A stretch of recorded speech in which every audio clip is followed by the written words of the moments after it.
Está escrito assim: onde o pecado abundou, superabundou a graça.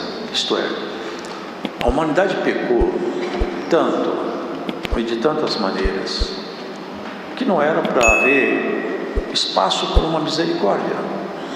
Mas exatamente nesse mundo tão cheio de pecados veio a graça, e ela superou em medida a medida do pecado, e a dispensação da graça excedeu tudo quanto o homem praticou de mal, porque a graça, ela cobriu toda a miséria do homem que aceita Jesus como seu Salvador. Aí eles argumentavam: ora, Paulo ensina que porque teve muito pecado, houve muito perdão. Ora, pequem mais, vai vir mais perdão. Vocês percebem como que os antagônicos de Cristo, eles trabalham nos bastidores, deformando a mensagem, torcendo o Evangelho, modificando a palavra. Aqueles morreram, mas aquele Espírito está aí também na terra, fazendo a mesma coisa até hoje. Eles querem distorcer a mensagem da cruz, da salvação. Querem fazer com que o Evangelho esteja amoldado ao mundo moderno e aos caprichos do... Irmãos, por que nós somos salvos? Por quê? Nós somos salvos porque Jesus Cristo pagou nossa dívida. Esse pagamento só tem efeito quando eu aceito a esse intercessor como meu pessoal salvador. Ele pagou a dívida, mas essa dívida minha, ela só é quitada quando eu aceito esse intercessor chamado Jesus, e o pagamento que ele fez, nesse momento que eu aceito, a dívida minha está paga na cruz, porque ele pagou para mim. E quando que eu aceito? Precisamente quando eu creio nele. Quando eu creio que Jesus é meu pessoal, único, suficiente Salvador. E quando eu creio, eu me carrego de compromissos. Ora, se ele se comprometeu comigo a ponto de subir no madeiro e ser crucificado, escarnecido, esbofeteado, ainda experimentar o peso do pecado em meu lugar, ele se comprometeu tanto. Agora, quando eu creio nele, eu me comprometo com ele. Esse comprometimento meu com ele é até a morte. Ele cravou o corpo dele na cruz, rasgado de cravos. Homens tomados de ira e de violência rasgaram seus pulsos, seus braços, seus pés. Uma coroa cravada na cabeça, todo rasgado, todo machucado. Aquela ira que caiu sobre ele, cairia muito mais sobre nós. E essa é a obra dele. A fé é o início, mas também é a forma, a única maneira de nos aproximarmos de Deus. Só que a fé traz consequências definitivas. A palavra é essa: aquele que crer será salvo, não aquele que creu. Meu crer não era o passado. Não adianta eu ter crido ontem e não crer hoje. Eu tenho que crer todo dia. Eu amanheço crendo, durmo crendo, levanto, almoço crendo. Eu sou crente. Haja o que houver, eu sou crente. Eu creio em Jesus. Empregado, desempregado, doente, são, abandonado, abraçado, eu sou crente. Essa é a nossa conduta espiritual. É isso, querido, que na medida que nós cremos, o Senhor nos deu um compromisso. Você creu? Bom, então agora você vai partir para uma ação que ela tem uma simbologia. Por que isso, irmão? Nós temos que entender isso aqui. Nós somos crentes e temos que entender o que nós fazemos. A nossa fé não é cega. A nossa fé é iluminada pela luz da palavra. Quando você creu, o dominador do século, aquele que governa um sistema de valores mundial, que não é um homem, ele governa todos, mas o governo dele sobre nós cessou. Porque no tribunal, lá em cima, nós estávamos condenados. Não tínhamos saído, fomos libertos. Agora, como que eu ajo daqui para frente? Primeiro, aquele que crer e for batizado. Então, quando eu creio, eu tenho um ato subsequente à fé. Eu devo, ao crer, e não é para Deus, isso aí é para que toda a comunidade cristã e as forças que aqui andam e assistem, tanto as de cima quanto as de baixo, vejam a sua opção. Aquele que crer e for batizado. Aqui ele fala que o batismo é a alegoria da morte. Quando a pessoa desce nas águas do batismo, você já sabe isso, ela é imergida nas águas, imersa. Naquele momento a simbologia é essa: eu creio em Jesus, Ele morreu por mim, agora eu vou morrer por Ele também. Assim que Ele morreu lá na cruz, eu morro nas águas. Nunca mais eu vou olhar para o mundo com olhar de cobiça. Nunca mais eu vou praticar o pecado. Eu nunca mais vou me interessar pelas coisas caídas. Agora eu vou morrer por tudo quanto é contrário à sã doutrina e à palavra. E quando ele sai das águas, ele fala: agora eu ressuscito para viver uma vida com Jesus. Vou viver uma nova vida. É o novo nascimento que decorre da fé e acontece quando a pessoa muda de fato o seu comportamento pela presença do Espírito Santo nele. Essa é a exposição de Paulo, porque eles acusavam Paulo de ensinar uma doutrina que era uma perversão. Irmãos, não dá para entrar aqui em detalhes, mas o que existe de doutrinas corrompendo o Evangelho, tirando o peso da santificação. Depois que eu batizei, a coisa não está resolvida. Eu, quando batizei, eu cumpri o quê? Um mandamento, porque eu criei. Mas aí a coisa continua. Sabe o que eu tenho que fazer? O Espírito de Deus agora, que eu crio, eu sinto Ele em mim, Ele trabalha em mim, mas Ele não me arrasta a santificação, a força, como se fosse um cabresto, não. Ele dentro de mim é poder, mas eu tenho que dar espaço para Ele trabalhar, para que o Espírito Santo se sinta livre em mim, e Ele possa trabalhar, me impulsionar as coisas santas, me levar aos lugares santos, me levar a valores santos. Senão eu vou oprimindo, segurando. Ele não força ninguém. Onde há o Espírito de Deus, aí há liberdade. Muitos pensam que o Espírito Santo santifica a pessoa de qualquer maneira, querendo ou não. Não é verdade. O Espírito Santo santifica aqueles que se entregam a Ele.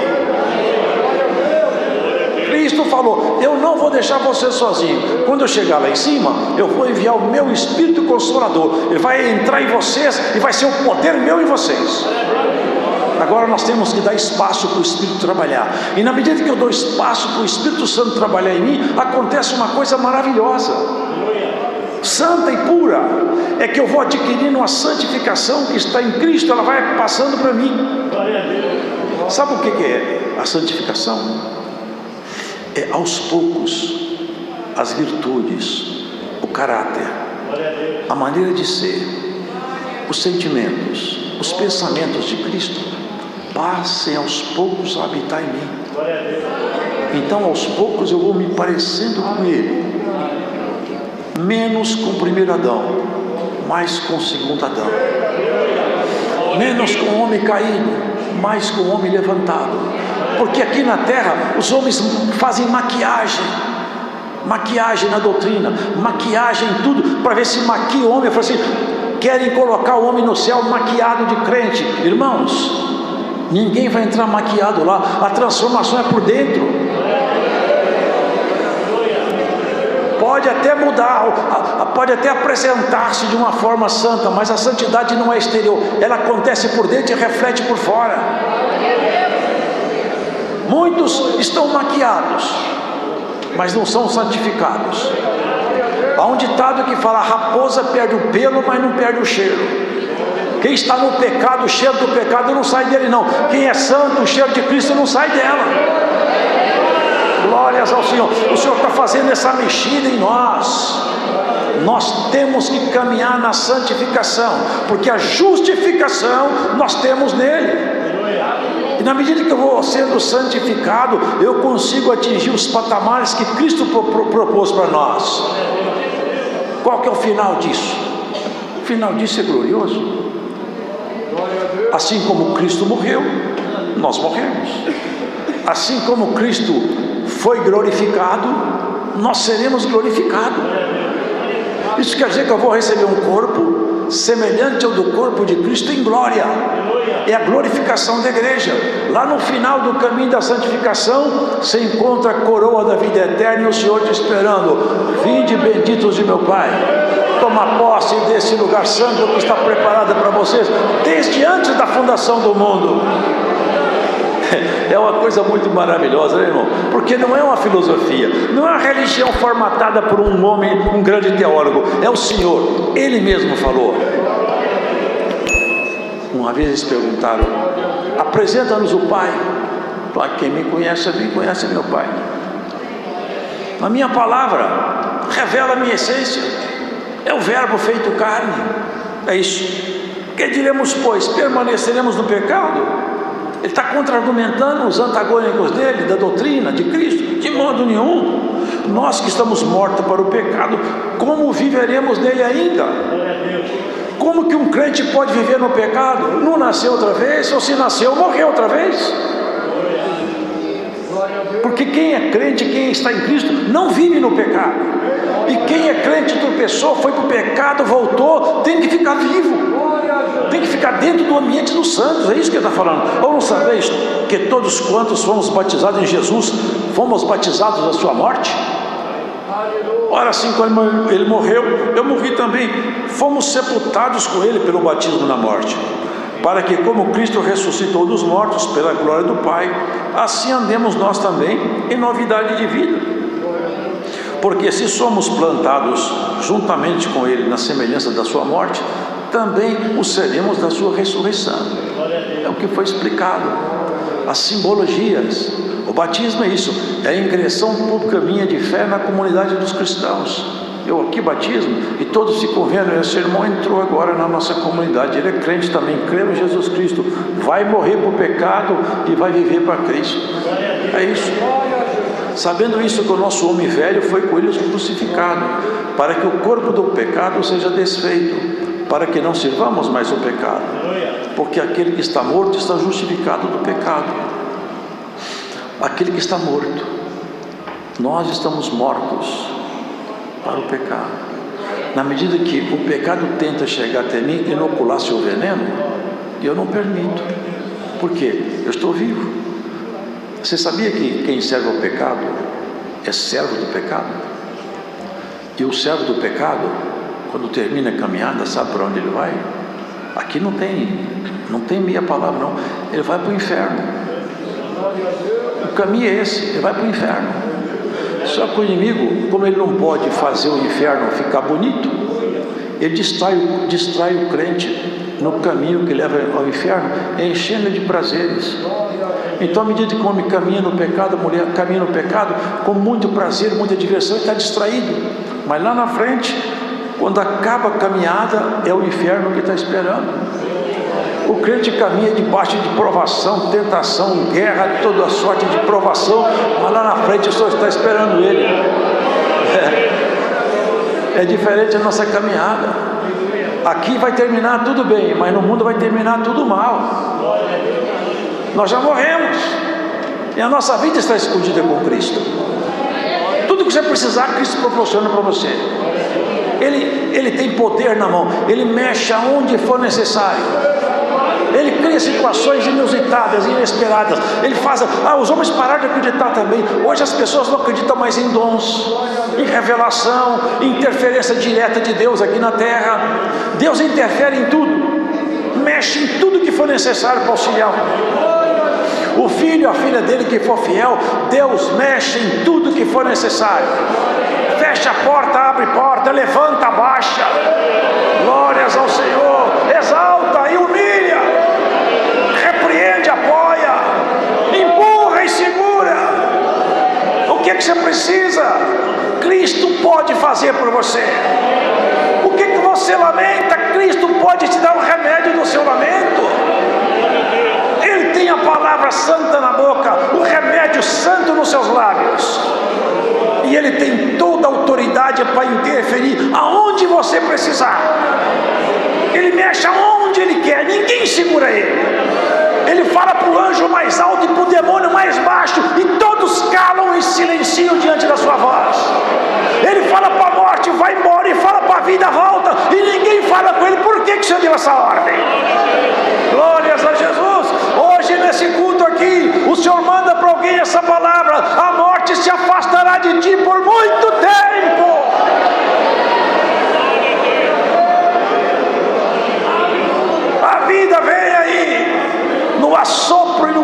essa pregação.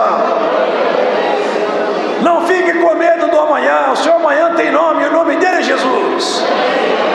Glórias ao Senhor. Tem pessoas que não dormem, o medo de tudo apavora, inquieta, inquietação, temor. Crente que nasceu outra vez sabe, eu vou me...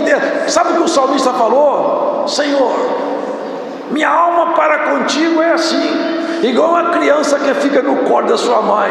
Eu pego, abraçou a mamãe, acabou o problema, já estou no colo da minha... Assim é o crente que crê no Senhor.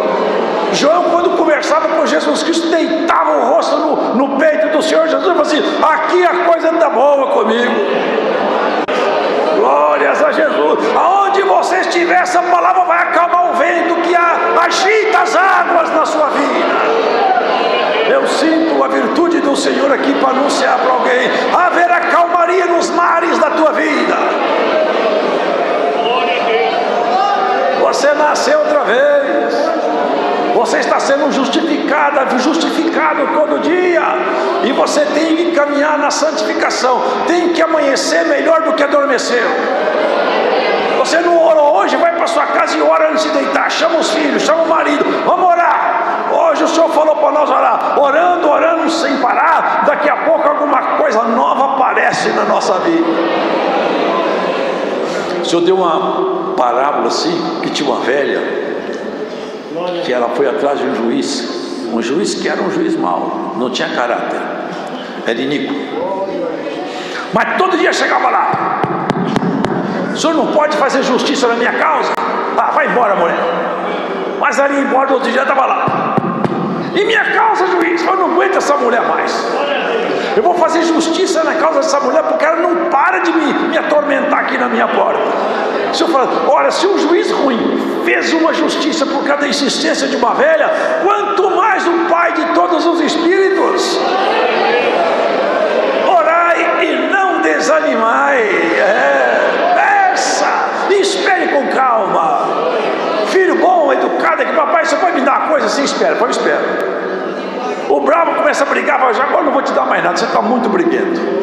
Mas o calmo vai pedindo, chega a hora que fala: agora eu vou dar esse presente para ele, agora eu vou atender meu... Irmão, essa é a nossa relação com Deus. Agora os homens não acreditam em mais nada. Agora é um Deus engessado, é uma igreja amarrada, que não tem dor, não tem revelação, não tem libertação. É um Deus que está preso dentro da teologia humana. Engessaram o Senhor, engessaram o Evangelho, engessaram tudo. Mas aqui o Senhor tem liberdade, aqui tem dom, aqui tem revelação, tem libertação, tem Espírito de Deus, tem palavra viva. E enquanto o Espírito de Deus estiver em nós, ninguém vai impedir os pregadores de anunciar a salvação, a verdade, a justiça e o juízo. E nós não vamos ficar no pecado, não. Tem gente aí, irmão, vivendo no pecado, acomodado, falando: eu já estou salvo, eu posso fazer o que eu quiser que eu estou salvo. Eu perco galardão, mas não perco salvação. Perde salvação, perde galardão. Se não tiver santidade, não verá o Senhor. Mas se você, olha, sede santo, porque eu sou santo. E sem santidade ninguém verá o Senhor. Quer fazer as coisas ficar boas para o seu lado? Faz as coisas ficar ruins para o seu inimigo. Toda vez que ele te empurrar para a esquerda, você empurra ele de volta. Toda vez que te sugerir algum bocado, você fala com ele: vai para os seus discípulos, para mim não. Servo do pecado não. Irmãos, sabe o que é servo? É escravo. É escravo. É escravo. Ele já está morto mesmo. Já perdeu tudo que ele podia perder. Ele era querubim ungido, andava por sobre as pedras afogueadas, a glória de Deus habitava nele. Hoje ele não tem glória, não, só tem treva. Aonde ele chega, ele não pode nem sequer matar um crente. Sabia isso? Se ele quiser te matar e não tem competência para isso, sabe qual é a estratégia dele? É fazer você sair da luz. Leva você para a treva, lá na treva você morre. Mas ele não pode chegar em você agora com fé e te matar. Ele não tem poder de fazer isso, porque dentro de você a vida pulsa. A vida está batendo no teu peito. Essa é a nossa verdade, irmãos. É o Evangelho da graça. Fomos perdoados, justificados, vamos buscando a santificação até alcançarmos a glorificação. Alguém dirá, mas a salvação então está sendo resultado do homem? Não, a salvação o Senhor Jesus já completou na cruz. Nós não estamos trabalhando para sermos salvos, estamos trabalhando para sermos santos e não voltarmos ao pecado, porque o Senhor fala, o crente limpo, batizado, perdoado, que volta ao pecado, é semelhante ao cão que volta ao seu vômito, é igual a porca lavada que volta ao espojador da lama. Nós vamos de luz em luz, de valor em valor, e vitória em vitória, de graça em graça, de solução em solução, de abraço em abraço, de beijo em beijo, aleluia, de encontros em encontros, até aquele precioso dia, o dia do Senhor, que vem vindo ardendo como um forno aí, e todos os antagônicos da igreja, essas forças que andam pelos ares, morrem de medo, tremem. Quando se fala dia do Senhor, essas forças estranhas estremecem, porque saber que é um só Deus Todo-Poderoso, até os demônios sabem, e estremecem nos abismos, e nós glorificamos aqui na graça. Só há um Senhor, e Ele é o meu Senhor, Ele vai me vestir de glória, Ele apagou meus pecados, e eu vou ser melhor, vou andar melhor, vou tratar melhor meu semelhante, vou ser mais educado no trânsito, vou ser mais carinhoso na minha casa, vou ser mais tratável no meu trabalho, eu vou ser mais santa no meu vestir, mais santo no meu falar, vou pensar em coisas mais puras, vou trabalhar, eu vou fazer com que a santificação em mim apresse os seus passos, até que se você se vista de santidade, o Espírito Santo possa se expressar livremente em você, aí sim, a felicidade nossa, ela acontece aqui embaixo, na medida que o Senhor nos permite, porque junto do Senhor nós somos felizes, nós somos. O Senhor falou, eu sou o pão que desceu do céu, porque eles falaram, nós comemos o pão que desceu do céu.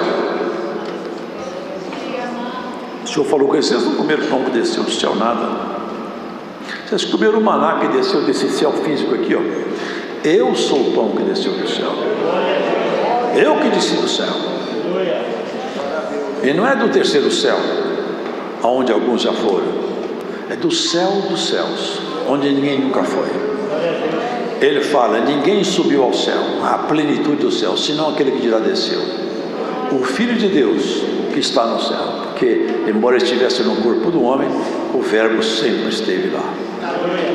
É isso, irmãos, guarda teu pé quando você entrar na casa do Senhor, faça frequentes visitas nas câmaras da comunhão, vá frequentemente às orações, fale com o Senhor na rua, lembra-te do teu Criador, antes que o cântaro se quebre junto da fonte, e se quebre o cordão de prata, e o pó volte a ser o que era antes, pó.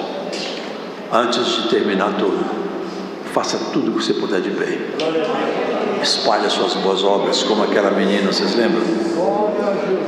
Dorcas, não é? Ela tinha tantas obras que quando chegaram lá, ela tinha morrido. Eles falaram assim, olha essa menina aqui, ela faz falta para nós, as velhinhas. Essa menina fazia roupa para nós, ela era tão boazinha, ela fazia isso, nós queremos Dorcas de volta, ela faz falta para nós. A Dorcas fez falta, tinha obra, espalhou as boas obras, com cheiro. O homem mais feliz, a mulher mais feliz do mundo é aquela que deitou o sono ali, adormeceu na morte, o corpo dormiu. Mas ali, na partida, todo mundo com os olhos vermelhos chorando. E ela está tranquila, serena, vai sair tranquila. Ei, Senhor, minha missão acabou. Deixa ele chorando, que agora eu vou sorrir para nunca mais chorar. Deus seja louvado. Vamos agradecer a Deus em oração.